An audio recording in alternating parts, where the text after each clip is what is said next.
अगर तू परमेश्वर का पुत्र है तो बचा ले अपने आप को। हे पिता, इन्हें क्षमा कर, क्योंकि ये नहीं जानते कि ये क्या कर रहे हैं। 60 साल बाद वह सैनिक मर गया और न्याय के लिए परमेश्वर के पुत्र यीशु मसीह के सामने खड़ा किया गया। प्रभु यीशु मसीह, आप स्वर्ग, नरक और पृथ्वी का सारा अधिकार मेरे पिता ने मुझे दिया है। प्रभु यीशु मसीह, मुझे माफ कर दो। मैंने आपको, परमेश्वर के पुत्र को क्रूस पर चढ़ाया, उसे मारा, उसके मुंह पर थूका। प्रभु, मुझे माफ करो। मैंने तुम्हें उसी समय माफ कर दिया था, मगर फिर भी तुमने परमेश्वर के अनुग्रह को तुच्छ जाना। परमेश्वर ने अपने एक लौते पुत्र को जगत में भेजा ताकि सब पापी उद्धार पाएं। मैं मरकर जी उठा तो भी तुमने मुझ पर विश्वास ना करा, क्योंकि परमेश्वर ने इस जगत से ऐसा प्रेम किया कि उसने अपना एक लौता पुत्र प्रभु यीशु मसीह दे दिया, ताकि जो कोई उस पर विश्वास करे वह नष्ट ना हो परंतु अनंत जीवन पाए। परमेश्वर ने अपने पुत्र को जगत में इसलिए नहीं भेजा कि जगत पर दंड की आज्ञा दे, परंतु इसलिए भेजा कि जगत उसके द्वारा उद्धार पाए।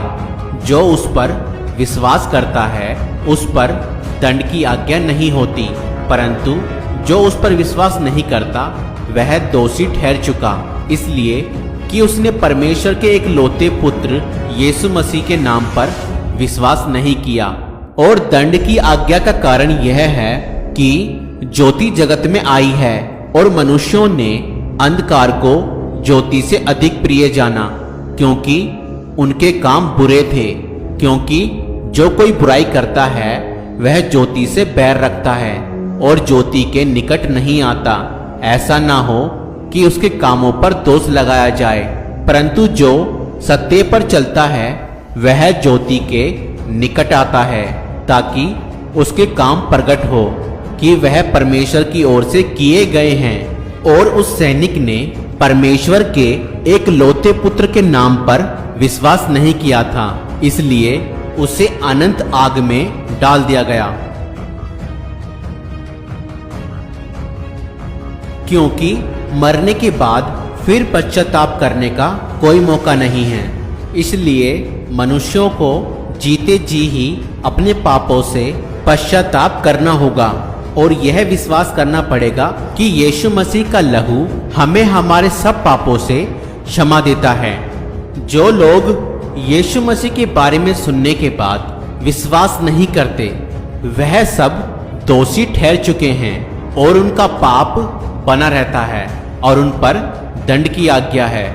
इसलिए आज आपके पास मौका है, अपने पापों से तौबा करें। यीशु मसीह आपके सभी पापों को क्षमा करेगा और विश्वास करें कि यीशु मसीह सिर्फ हमारे लिए ही इस जगत में आया और हमारे लिए ही सब कुछ सहा।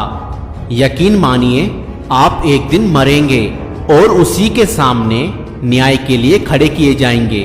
अगर आपने अपने जीवन में यीशु मसीह को अपना उद्धारकर्ता ग्रहण नहीं किया होगा तो आप दंड की आज्ञा का पात्र बनेंगे।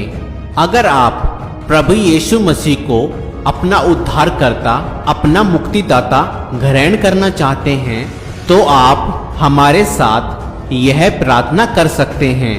प्रभु यीशु मसीह, मैं विश्वास करता हूँ कि आज से 2000 साल पहले आप मेरे ही अपराधों के कारण, मेरे ही पापों के कारण इस दुनिया में आए। आप मेरे लिए ही मारे गए, गाड़े गए और तीसरे दिन मुर्दों में से जी उठे। मैं आपको अपना प्रभु, अपना उद्धारकर्ता अपने जीवन में ग्रहण करता हूँ। आप मेरे जीवन में आए, मुझे अपनी संतान बनाएं।